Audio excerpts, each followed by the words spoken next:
welcome to another high exclusive episode. We have someone very special today, Mr. Nizam Deen BA. He's the founder and CEO of Cogent Solutions. Before I go into details about this, I would also like to know about him, something very special, because he's an entrepreneur. When you say entrepreneurs, we all love entrepreneurs because of business, but he has something different. Hello and welcome on the show. Thank you very much, and thank you for having me. Brilliant. So to start off, how did you get into entrepreneurship? What made you think, I need to be an entrepreneur? Okay, I'll give you some context. Yes. I come from a small town called Kathankudi. It's a little town based in Batticaloa district. When you say the name Columbus Toes, generally everyone knows you. And they called my dad Columbus Toes. Okay. So I grew up seeing him helping a lot of people, being a successful entrepreneur, making a difference, building houses, building schools. And for someone who had come from almost nothing, he was making a huge difference in people's lives. So we're talking about building thousands of houses and helping the needy and so on. It always ignited a spark in me, and I've always wondered if ever I would have an opportunity to do something that's going to be impactful as that. And I realized that my way of contributing is excelling at creating a workplace where people can come and work towards a common goal and excel and become better version of themselves. Yes. So I'm quite proud of the fact that he was my hero, and I had the opportunity. He was a role model, basically. Yes, absolutely, a role model. I'm sure it's the same for other people. They have their own role models. Yes. For me, it was my dad, and credit goes to my mom and my dad for doing a fantastic job and really giving me an opportunity to be in this world and learn and do something. Was that the turning point you realized you have the skills of an entrepreneur? Now, that was like the basic you had, that you want to do something, you ignited it. Yes. So they played a pivotal role, I must say, absolutely. Yes. But what were the skills you required to be an entrepreneur? How did you build them? Okay, it's a good question. Look, entrepreneurship, essentially running a company means bringing together a group of people and allow them to believe in you and your goals and ensure that they are wholeheartedly working towards the same goal. That's essentially what any business is defined as. So as long as you're really good with people, as long as you identify the right talent, you engage with them, you motivate them, you give them an opportunity. Yes. And also be a little crazy, because it's not normal to start a business and expect that you're going to be successful. Yes. The odds are you always go out against of the box. you. Exactly, the odds are always against you, but if you believe in it, if you work hard for it, and if you have the right people that also believe in you and your goals, they will create more things. And we have a ton of people in our team that are doing a phenomenal job much better than I do, but they are experts in that, you know. Yes. And I'm proud to have the opportunity to work with them. Yes. I'm gonna question you on a few points you just addressed. You mentioned hard work, dedication, having the right people, having the right atmosphere and environment. Now that is on a business perspective. Yeah. But I want to know, is that all sufficient for you to build your business? Because a highlight I must mention about Cogent Solutions is within 2 years, there was a remarkable performance. Yeah. So what is that I still am not getting the answer for? Challenges. We faced a lot of challenges. It almost makes me very emotional, because the first 12 months of our operation was literally was fighting fire. 3 months into, not 3 months, about 3 weeks into me starting the company, my son, he was 3 months old, and it was at the peak of COVID, so he was, he was admitted in the hospital, and shortly after that, I lost my hero, my mentor. He passed away, my dad.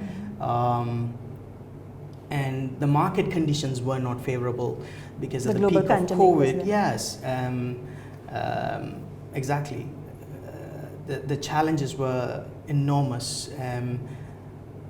But I'm really happy and proud of the fact that we had phenomenal people that genuinely believes in our goal, and they work tirelessly, and I honestly feel very privileged to have worked with a lot of people. So to answer your question, what is it that you're not getting is it's a ton of hard work, and you never gave up. Yeah, and I mean, giving up is no choice. You just don't think about it.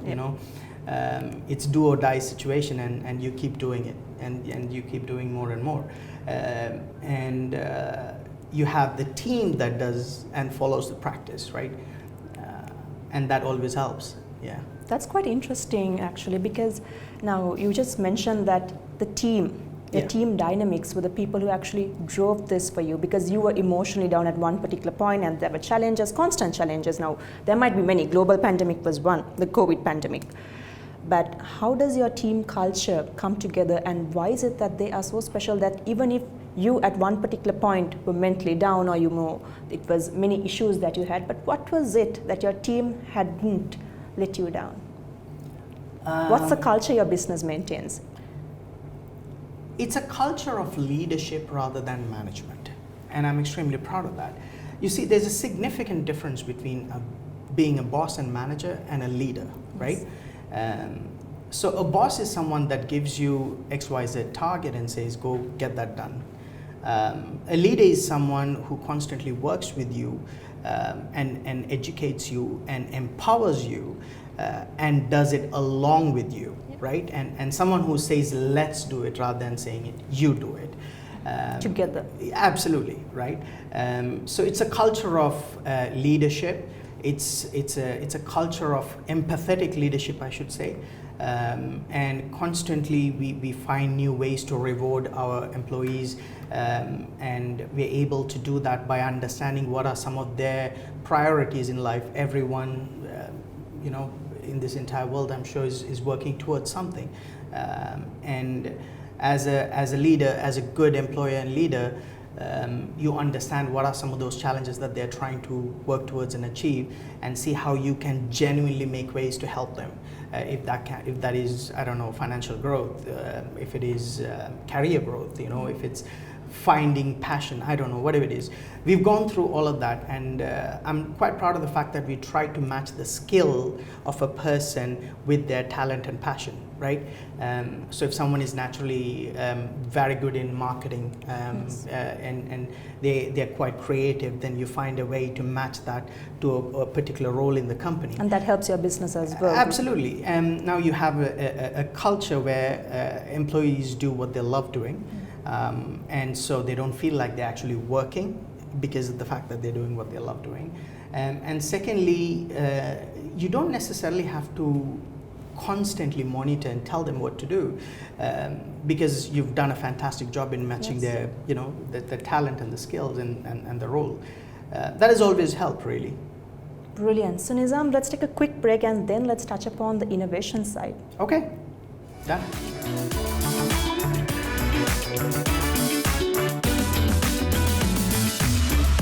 We're back with Nizam Deen Ibrahim, the CEO and founder of Kogan Solutions. So we stopped at one particular point on team dynamics and how you allow your team to follow what they love doing, and that is one of the turning points your company has had, because that was the constant and the rapid growth they had, right? Yes. Next, I have something very fun for you to answer. Okay. Now, you're in the event industry, and it's limitless on events.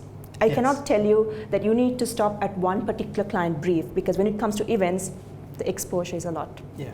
The wow factor is there.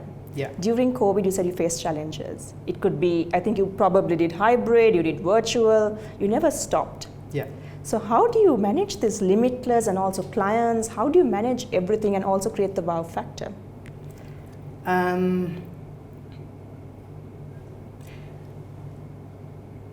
As a business, one of the things that we try to do is come up with a distinguishable solution to clients' problems. Could be innovative sometimes. It's about making sure that you really understand what the client's challenges are, what the market requirements are. Innovation is all about coming up with something that's going to help solve someone's problem, right? That's innovation, that's innovating. For us as a business, we compete in an extremely competitive economic landscape. We believe if you do a 100% client-centric, people-centric service, if you provide a client-centric service which solves business development challenges, your clients are going to love you and they're going to keep coming back to you again and again and again, right? And you listen to them more and you understand more of their challenges. This is something that I'm extremely proud of, which has helped us innovate, come up with a variety of different offerings as a business by listening to our customers and clients and making sure that we're loyal to them.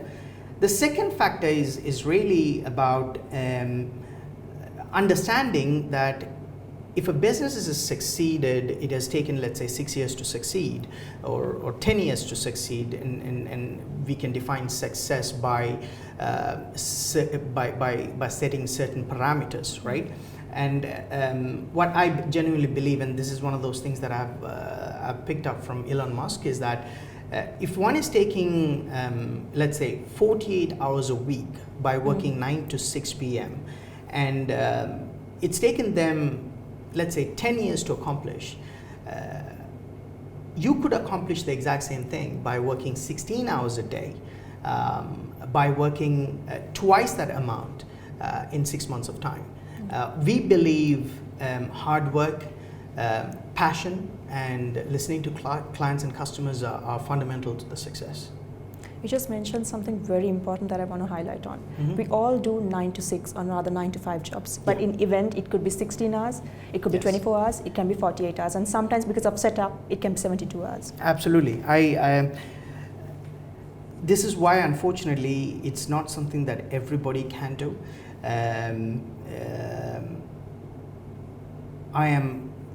I feel very privileged to have the team that I have. I don't remember a time that any one of our team members came and complained about having to work long hours or having to travel to another country and straight away the next day you have an event and you have to get on top of it. It's something I feel genuinely privileged about, and as event professionals, whoever is working in the events industry, hats off to them. They really work hard. It is hard work for the money. It is not easy.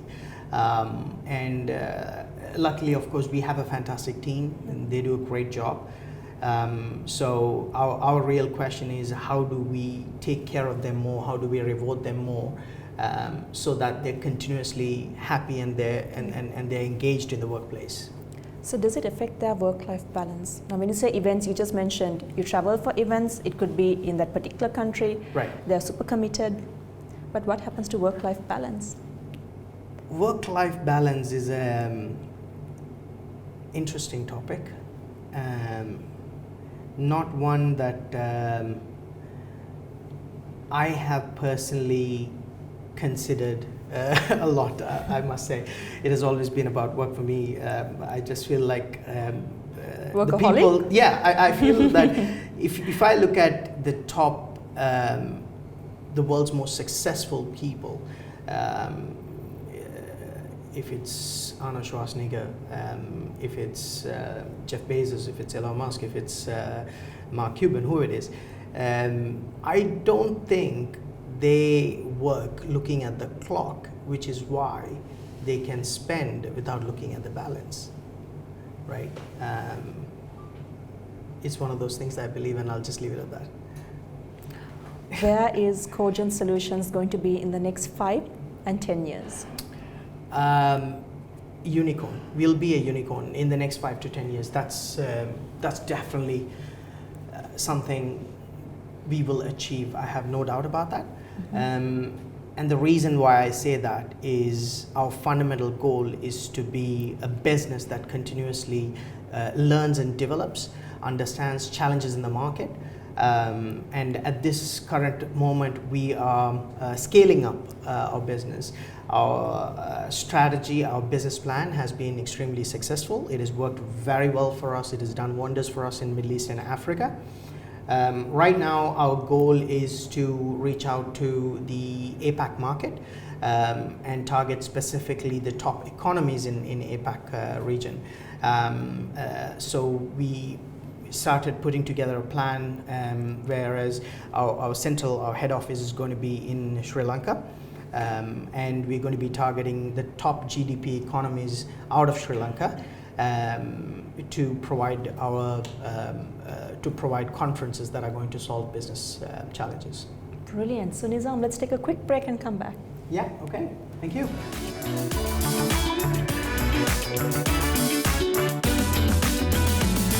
We're back on Hi Exclusive after the break. So, Nizam, before we get into our summary part of it, any business will always keep evolving. There are learning outcomes. So I'm not going to ask you about the learning outcomes, but Nizam, I'm very much anticipated to know, as an entrepreneur, what was it that always you knew you were at the peak, you know you were achieving it, but you never stopped? Because maybe you're in the event industry, but you always strive to do something different and capture markets, geographically. Why is that? What is the evolving essence you always see? Let me answer that question slightly differently. We've tried, and this is something I'm extremely proud of, is that we've tried putting together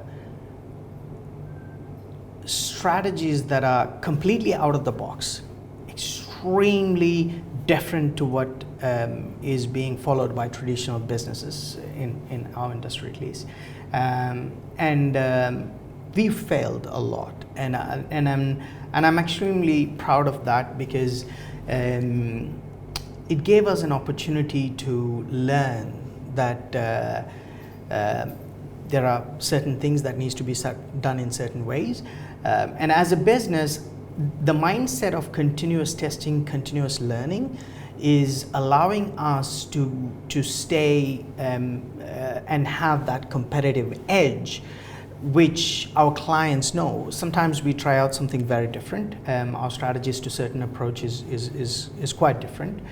Not always we succeed, but one of the things that I appreciate about our clients is when we are transparent about the fact that this is something that we're trying to do in a very different and unique way, and they're always very open to it, and they're very supportive, and they believe and they know that if what we're trying do not work out, as a company we stay committed to all our words and the commitments that we made to them, and we try again until we come up with a way that we can do it more efficiently as well as effectively, if that answers the question.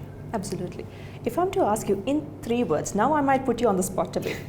Okay. In 3 words, if you are to define for the event industry, especially for the viewers who are from the event industry and also who are startup businesses who are trying to come up and also watching you, they will understand that maybe Right. sometimes there are certain limitations, certain boundaries they have faced, and now watching this interview, they will understand that how you need to break the stigmas and come forward sometimes. So what is your advice? Just in 3 words. I want 3 words in defining the entrepreneurial skills anyone should have in the business. Right. And also from a business perspective, 3 key points, 3 factors you would always advise anyone on. That is tough. That put you on the spot. It certainly did.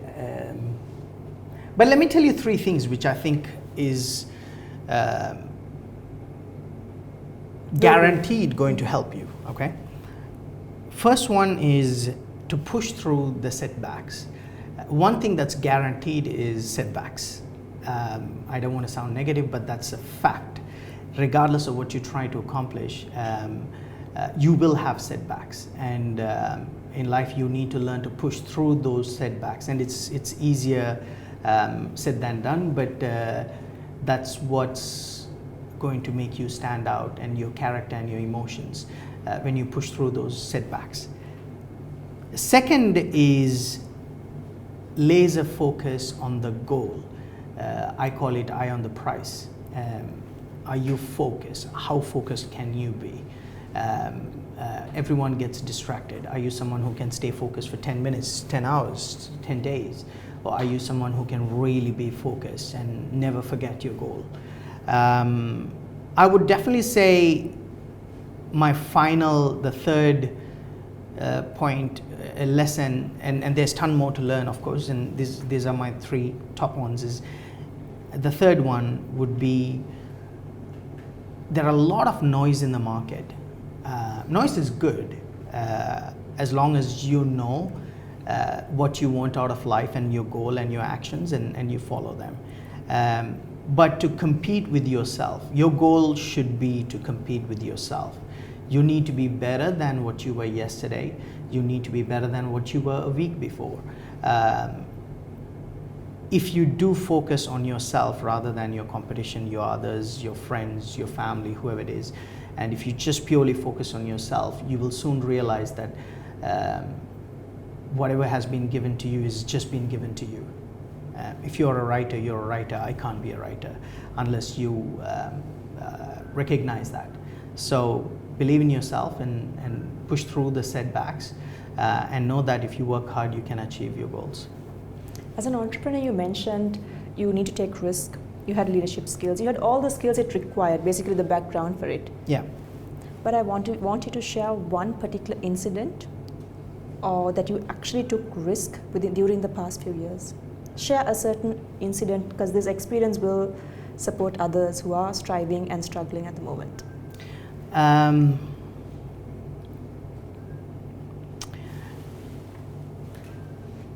Almost every decision that we made in the last 2 years had some element of risk to it, because I have no prior experience running a business. There were a lot of mistakes. I'm quite proud of the fact that I made those mistakes and I learned from them. As Steve Jobs says, you cannot connect the dots looking forward. You can only connect the dots looking backwards of your life. Certain actions, certain experiences have led to where you are in life, and I'm always very thankful for all those experiences and the people that I worked with and the people that I have learned from. I'm extremely thankful. So thank you for that. But in terms of risk and reward, you really need to have some serious strength and mind focus to make decisions that can be extremely risky, and at times those risks can be harder on yourself than you think. So the outcome of that can be quite rewarding, which is why I believe that most of the entrepreneurs, they work very hard, and they work very hard on themselves and the people that are around them, so that the rewards can be reaped and everyone can benefit from it. All right, Nizam, that was brilliant, and thank you for sharing your thoughts, because that has brought us to a sum up of today's interview. Excellent. And anything you would like to share as your final? Thank you for the opportunity and thank you for the invitation, and I'm really glad we had a chance to speak. For those people that are out there, I just have to say that you need to really work hard and you need to get your life together and create something meaningful. Everyone in this world has a unique gift, and as they say, the wealthiest place in the world is the graveyard, because a lot of people take the talents and skills that are given to them to the graveyard because they don't discover them. So I encourage you to do well. I encourage you to work hard, stay focused, and you will achieve greatness. All right, and we wish you all the very best for all future endeavors, and also hope to see you again. Thank you very much. Thank you. All right, that's a wrap up for Hi exclusive. Stay tuned on our next episodes.